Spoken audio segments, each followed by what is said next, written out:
Hello friends, welcome to my channel study with Ankita. स्वागत है आप सभी का मेरे इस यूट्यूब चैनल पर। आज हम इस वीडियो में डिस्कस करेंगे जनरल साइंस बायोलॉजी का अगला पार्ट, यानी कि जब हम ह्यूमन फिजियोलॉजी पढ़ रहे हैं तो इससे पहले मैंने आपको डाइजेस्टिव सिस्टम कंप्लीट करवा दिया है। अब इस वीडियो में हम जानेंगे ह्यूमन रेस्पिरेटरी सिस्टम के बारे में, यानी कि मानव श्वसन प्रणाली। तो चलिए शुरू करते हैं। आगे बढ़ने से पहले अगर आपने मेरे चैनल को सब्सक्राइब नहीं किया हुआ है तो प्लीज़ इसे सब्सक्राइब कर लीजिए और साथ में बेल आइकन को भी प्रेस करिए। तो चलिए पहले हम पढ़ते हैं कि ह्यूमन रेस्पिरेटरी, यानी कि जो मानव श्वसन प्रणाली है, रेस्पिरेटरी का मतलब क्या है। हम इंसानों की अगर बात करें तो हमारे लिए रेस्पिरेशंस का मतलब क्या है कि हम क्या करें, अपने नाक से द्वारा जो ऑक्सीजन है उसे इनहेल करें और जो कार्बन डाइऑक्साइड है उसे बाहर एक्सहेल करें। इसी से हम समझते हैं कि हम सांस ले रहे हैं। ठीक है, यानी कि दो प्रक्रियाएं मौजूद हैं रेस्पिरेटरी में, एक तो इनहेल करना और फिर उसे एक्सहेल करना, इसी हम रेस्पिरेशन बोलते हैं। सभी जो ऑर्गेनिजम्स हैं इस धरती में, कोई छोटा से छोटा बैक्टीरिया भी है और बड़े से बड़े जानवर भी, सब क्या करते हैं, रेस्पिरेशन करते हैं। और सबके पास अपने अपने अलग तंत्र मौजूद हैं। जैसे कि अगर कोई मछली है यानी कि फ़िश है, वो अपने सांस कैसे लेगी। हमारे पास इंसानों के पास क्या है, लंग्स हैं सांस लेने के लिए, अपना रेस्पिरेशन पूरा करने के लिए। और फिशिस के पास क्या है, उनके पास गिल्स हैं यानी कि गलफड़े।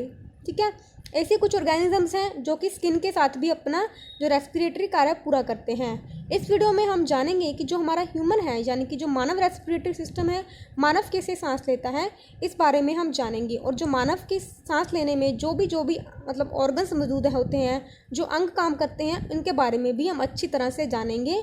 तो चलिए पढ़ते हैं। तो सबसे पहले हम क्या करेंगे, जो ऑक्सीजन है उसे अपने अंदर लेके जाएंगे। और जो हमारा रेस्पिरेटरी सिस्टम है वो शुरू कहाँ से होगा, हमारी नोज से शुरू होगा, यानी कि हमारी नाक से। नाक में क्या होगी, नेसल कैविटी। ठीक है, यानी कि नसल द्वार होगी।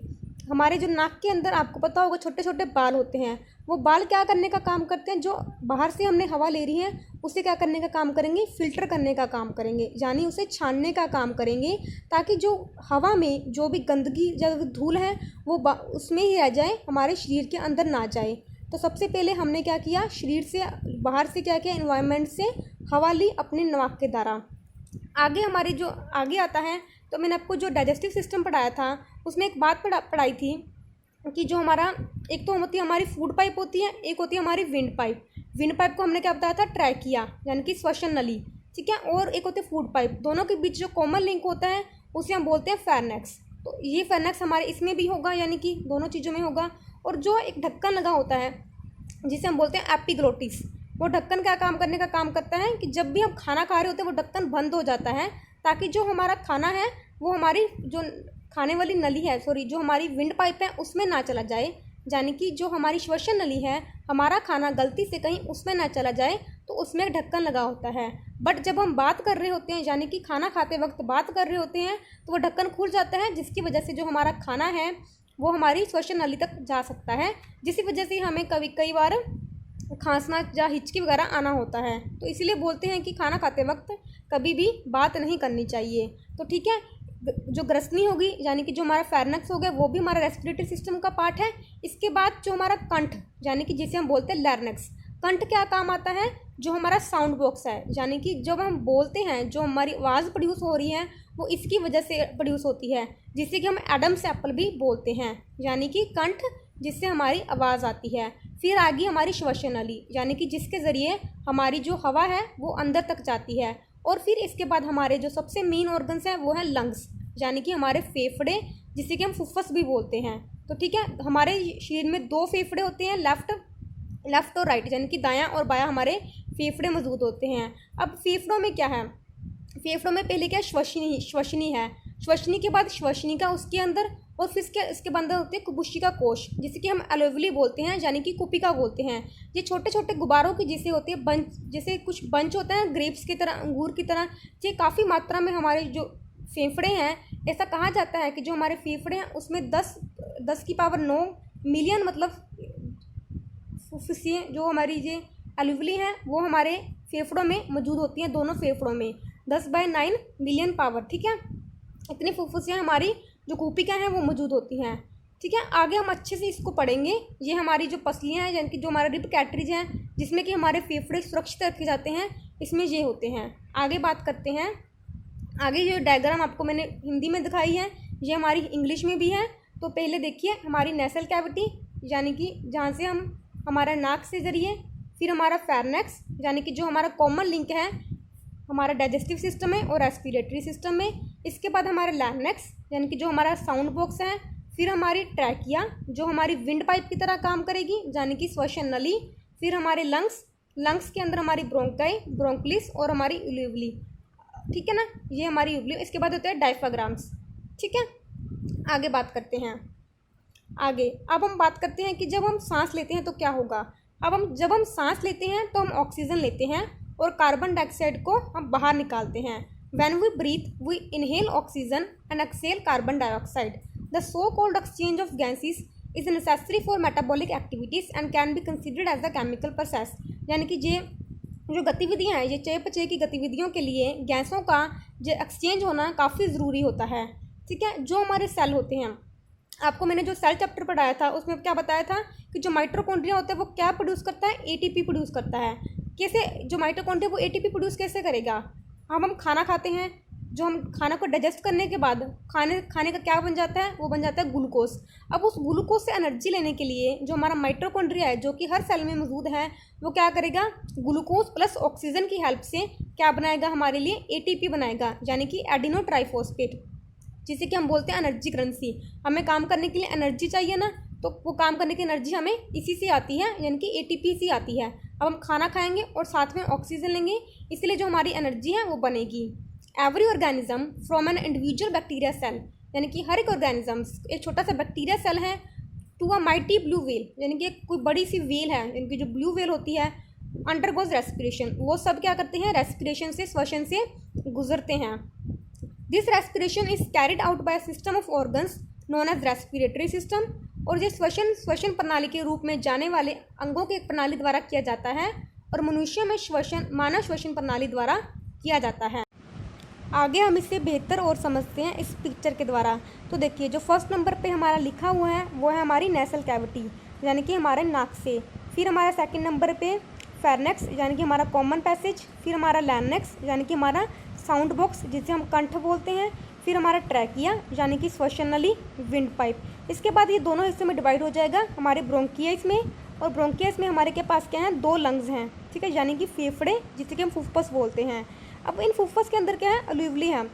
जो अलूवली है इनकी जो कूपिका है इनके पास क्या है, बहुत सारी जो ब्लड रिच वेसल्स हैं यानी कि इनके पास क्या है, वेसल्स हैं। वो क्या काम करने का काम करती हैं, जो हमारा ब्लड है उसे शुद्ध करने का काम करती हैं। ये ब्लड को शुद्ध करके किसके पास भेजती हैं, हमारे जो हमारा ऑक्सीजनेटेड ब्लड का मतलब समझिए पहले आप। ऑक्सीजनेटेड और डीऑक्सीजनेटेड का मतलब समझिए।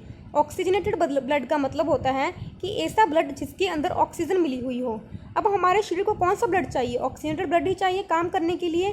तो ये लंग्स क्या करते हैं, ऑक्सीजनेटेड ब्लड को हार्ट के पास भेजते हैं और फिर ये हार्ट क्या करता है, आगे जो हमारा हार्ट है यानी कि जो हमारा दिल है वो आगे क्या करता है, जो जितने हमारे सारे शरीर के ऑर्गन्स हैं सबके पास जो ऑक्सीजनेटेड ब्लड पहुंचता है, ठीक है।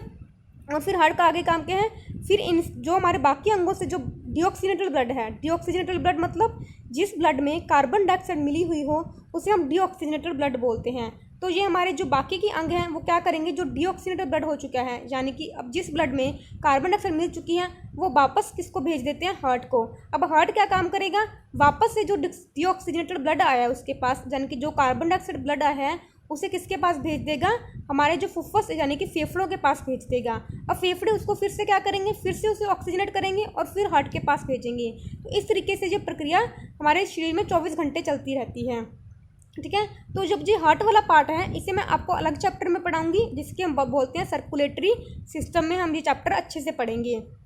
तो ठीक है, आपको इतनी बात समझ में अच्छे से आ गई होगी। आगे बात करते हैं। जो हमारा फंक्शन है रेस्पिरेटरी सिस्टम्स का, वो कौन सा मेन फंक्शन है। तो हमारी जो एनर्जी है, जैसे मैंने आपको पहले बताया, वो किससे हमारी एनर्जी मिलती है, जो हमारे ग्लूकोज मॉलिक्यूल्स हैं यानी कि जो हमने खाना खाया है और अब जो खाने से ग्लूकोज मॉलिक्यूल्स हैं उससे क्या है, उससे ब्रेक डाउन करके यानी कि ग्लूकोज अणुओं को टूटने से उत्पन्न होती है ऊर्जा। मानव शरीर के सभी जीवित कोशिकाओं में ग्लूकोज अणुओं के टूटने से उत्पन्न होती है यानी कि जो भी हमारे सेल्स हैं उसमें क्या होगा, ग्लूकोज मॉलिक्यूल्स का ब्रेक डाउन होगा। Oxygen is inhaled and is transported to various parts and are used in the process of burning food particles. अब मैंने आपको क्या बताया था कि जो हमारा माइटोकॉन्ड्रिया वो क्या करेगा, एक तो ग्लूकोज लेगा और साथ में ऑक्सीजन लेगा। यानी कि जब हम ऑक्सीजन सांस में अंदर लेते हैं तो वो क्या होता है, हमारे शरीर के सभी पार्ट्स में तक जाती है, और फिर जो हमारे फूड पार्टिकल्स हैं यानी कि जो हमारे ग्लूकोज हमने खाया है उसको जलाने का काम करती है, जिससे कि हमें क्या मिले, एटीपी मिले। और इसी हम जो प्रोसेस होती है इसे बोलते हैं हम सेलुलर रेस्पिरेशन। यानी कि हमारा हर एक सेल, यानी कि छोटा से छोटा सेल भी क्या कर रहा है, रेस्पिरेशन की प्रक्रिया कर रहा है। इसे भी हम अलग चैप्टर में पढ़ेंगे जिसे कि हम बोलते हैं सेलुलर रेस्पिरेशन। ठीक है, और ये सेलुलर लेवल रेस्पिरेशन होती है in a series of chemical reactions. काफ़ी सारे केमिकल रिएक्शंस किए जाते हैं इस पर। तो ग्लूकोज के अणुओं को तोड़ने की प्रक्रिया को हम बोलते हैं रेस्पिरेशन, साथ में ऑक्सीजन के साथ। The obtain glucose molecules are use for discharging energy in the form of ATP. तो क्या बताया, प्राप्त ग्लूकोज अणुओं का उपयोग एटीपी यानी कि adenosine triphosphate molecules by the human body to fulfil essential life processes. यानी कि जो एटीपी बना है अब आगे किस में यूज़ होगा, जो कि हमारे ह्यूमन बॉडी के जो भी काम हैं, जो हमने शरीर के लिए जरूरी काम है, जो भी हम एनर्जी चाहते हैं अपने शरीर से, वो हमें इस प्रक्रिया से मिल जाती है। प्राप्त ग्लूकोज अणुओं का उपयोग एटीपी एडिनोसाइन ट्राइफॉस्फेट अणुओं के रूप में ऊर्जा के निर्वहन के लिए किया जाता है, जो मानव शरीर द्वारा आवश्यक जीवन प्रक्रियाओं को पूरा करने के लिए किया जाता है। ठीक है, यानी कि माइटोकॉन्ड्रिया क्या करेगा, सिंपल भाषा में समझे, ग्लूकोज मॉलिक्यूल लेगा जो कि हमें डाइजेस्टिव सिस्टम से मिला है, और जो रेस्पिरेशन सिस्टम से हमें क्या मिली है, ऑक्सीजन मिली है। दोनों को कंबाइन प्रोसेस करके क्या बना देता है, एटीपी बना देता है। और एटीपी क्या है, हमारी energy currency of the cell है। आगे बात करते हैं, आगे जो हमारे मतलब पार्ट्स हैं हमारे जो रेस्पिरेटरी सिस्टम्स में, उन पार्ट्स को मैं आपको थोड़ा सा ब्रीफली डिस्क्राइब करूँगी। तो आगे बात करते हैं। तो हमारा है एक्सटर्नल नोस्ट्रिल्स, यानी कि जो हमारे ये काम क्या आता है हमारे हवा के लिए, यानी कि जो हमारे बाहर के अंदर नोस्ट्रिल्स लगे हुए हैं, यानी कि जो हमारा नाक के अंदर, ठीक है, नोस्ट्रिल्स हैं, उसी के लिए हवा के लिए काम आता है। फिर नेसल चैम्बर, यानी कि जो हमारा नेसल आगे चैम्बर्स है, जिसमें कि मैंने आपको क्या बताया था, क्या लगे हुए हैं हमारे कुछ बाल, और जो म्यूकस यानी कि जो बलगम होती है वो क्या करती है, काम करती है, जो एयर को फिल्टर करने का काम करती है, ताकि जो धूल और गंदगी है उसे हटाया जा सके। ठीक है, आगे बात करते हैं फेर्नेक्स। फेर्नेक्स क्या है, एक पैसेज है हमारे behind the nasal chamber and serves as a common passage for both food and air. इनकी मैंने आपको पहले ही बता दिया ये बात तो, कि हमारे जो हवा और खाने के लिए ये कॉमन पैसेज वे है। ये भी क्वेश्चन पेपर में पूछा जाता है, कि डायरेक्ट पूछा जाता है कि कॉमन पैसेज वे कौन है हमारे जो फूड और डाइजेस्टिव सिस्टम का, यानी कि डाइजेस्टिव सिस्टम और रेस्पिरेटरी सिस्टम का कॉमन लिंक कौन है, तो फेर्नेक्स है। फिर आगे लैरिंक्स, इसे क्या कहते हैं हम, साउंड बॉक्स के रूप में भी जाना जाता है, क्योंकि ये ध्वनि को बनाने में मदद करता है और इस प्रकार हम संचार करने में हेल्प करता है हमारी। ठीक है, आगे एपिग्लोटिस। एपिग्लोटिस मैंने आपको बता दिया, एक तरह ढक्कन की तरह काम करता है, जो कि हमारी जो विंड पाइप है उसे कवर कर देता है, ताकि जो हमारा खाना है वो हमारी गलती से विंड पाइप में ना चला जाए, इसके लिए काम करता है। बट जब हम खाना खाते वक्त बोलते हैं तो हमारा खाना ये ढक्कन खुल जाता है और जो हमारा खाना है वो विंड पाइप में चला जाता है, जिसकी वजह से हमें हिचकी लगना या खांसी आना इस तरीके से दिक्कत होती है। एपिग्लोटिस क्या है, यह एक फ्लैप जैसी संरचना है जो ग्लोटिस को ढकती है और भोजन को हवा की नली में प्रवेश से रोकती है। आगे ट्रैकिया। ट्रैकिया क्या है, एक लॉन्ग ट्यूब है जिसे कि हम विंड पाइप बोलते हैं, यानी कि हमारी श्वसन नली है। ठीक है, तो ये इस तरीके की नली है जिससे कि हमारी जो हवा है वो पास होती है। आगे बात करते हैं ब्रोंकियाइस की। जो हमारा ट्रैकिया है वो दो पार्ट्स में डिवाइड हो जाता है, लेफ्ट और राइट्स में, यानी कि दो हमारी ब्रोंकियाई बन जाती हैं, एक लेफ्ट ब्रोंकियाई फिर हमारी राइट ब्रोंकियाई। श्वसनाली बाएं और दाएं ब्रोंकिया में विभाजित होती है। फिर हमारे ब्रोंक्यूल्स। ब्रोंक्यूल्स क्या है, ये फर्दर डिवाइडेड होते हैं, जिन्हें कि हम फाइनल चैनल्स बोलते हैं, जिन्हें कि हम ब्रोंकियल्स ही बोलते हैं, यानी कि जो ब्रोंकस है वो आगे जाके और डिवाइड हो जाएगा, जिससे कि हम ब्रोंकियल्स बोलेंगे। आगे फिर अलोवली। अब जो ब्रोंकियल्स हैं वो फिर आगे डिवाइड हो जाएंगे, जिससे कि हम बोलते हैं जो बैलून जैसे कुछ स्ट्रक्चर्स होते हैं, जिसे कि हम अलोवली बोलते हैं। ठीक है ना, तो देखिए पहले इसको ध्यान से समझने की कोशिश कीजिए। पहले तो ब्रोंकिया ही है, जो हमारा ट्रैकिया है वो दो पार्ट्स में डिवाइड हो गया, लेफ्ट और राइट, यानी कि जिसे हम लेफ्ट लंग और राइट लंग बोल सकते हैं, बाएं और दाएं में विभाजित हो जाता है। फिर इसके बाद ब्रोंकियास। अब जो ब्रोंकी है वो फिर आगे डिवाइड होगी ब्रोंक्यूल्स में। अब ये ब्रोंक्यूल्स किस में डिवाइड हो जाएंगे, हमारी अलोवली में। ठीक है, यानी कि जिसे हम कुपिका बोलते हैं। अब हमारे पास क्या है, दो लंग्स हैं, पेयर ऑफ लंग्स हैं, एक पेयर है लंग्स का हमारे, जो कि तरह क्या है, तरह का सैक लाइक स्ट्रक्चर है।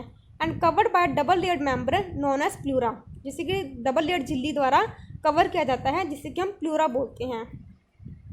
आगे जो हम कॉम्पोजिशन ऑफ एयर, यानी कि जो भी हम हवा अपने अंदर लेते हैं उसमें क्या कुछ मिला हुआ होता है। तो जो हवा होती है उसमें क्या होता है, 78% तो नाइट्रोजन की मात्रा मौजूद होती है, और जो ऑक्सीजन की मात्रा है वो होती है 21%, और जो कार्बन डाइऑक्साइड की मात्रा है वो होती है 0.03 टू 0.04%, और जो कुछ ट्रेसिस हैं हाइड्रोजन और नोबल गैसेस के वो भी हमारे एयर में मिलते हैं। हम बिल्कुल ऐसी की ऐसी एयर ही बाहर लेते हैं, और हमें ऑक्सीजन की ज़रूरत होती है तो हम ऑक्सीजन को यूज़ कर लेते हैं, और जो बाकी की हमारी हवा होती है वो बाहर फिर से निकल जाती है एक्सहेल की प्रक्रिया में। तो ठीक है, आज का ये चैप्टर हमारा इतना ही था। आपको एक बात और बता दूं कि जो हमारी रेस्पिरेटरी जो रेट बोलते हैं, यानी कि एक आदमी मतलब सांस कितनी बार लेगा 1 मिनट में, तो वो कम से कम होती है 12 से 16 पर मिनट, यानी कि इतनी वो सांस ले लेता है। ये वेरी कर सकती है अलग पर्सन टू पर्सन। पेपर में आपको यही मतलब जो वैल्यू दे रखी होती है वो इसी के बीच में दे रखी होती है। ठीक है, जैसे कि हम बोलते हैं हमारा जो दिल है वो कितनी बार धड़कता है 1 मिनट में, तो उसे बोलते हैं हम 72 बीट्स पर मिनट। ठीक है, आप कभी किसी का दिल माप के देखो तो वो ऐसा नहीं होगा कि वो 72 बार ही धड़केगा। ये कॉमन एवरेज निकाला गया है कि हमारा दिल इतनी बार ही धड़कना चाहिए। किसी का दिल 60 बार भी धड़क सकता है, किसी का दिल 70 बार भी, किसी का दिल 80 बार भी। ठीक है ना। और ऐसा ही जो हमारा रेस्पिरेटरी रेट है वो भी ऐसे ही बिल्कुल वैरी करता है, यानी कि 12 से 16 पर मिनट में। तो आशा करती हूँ आपको ये लेक्चर अच्छा लगा होगा। अगर आपको अच्छा लगे तो प्लीज़ इसे लाइक करिए, शेयर करिए एंड सब्सक्राइब करिए माय चैनल को। एंड अगर आपको इसकी PDF चाहिए तो you can join me on Telegram study with Ankita. Thank you.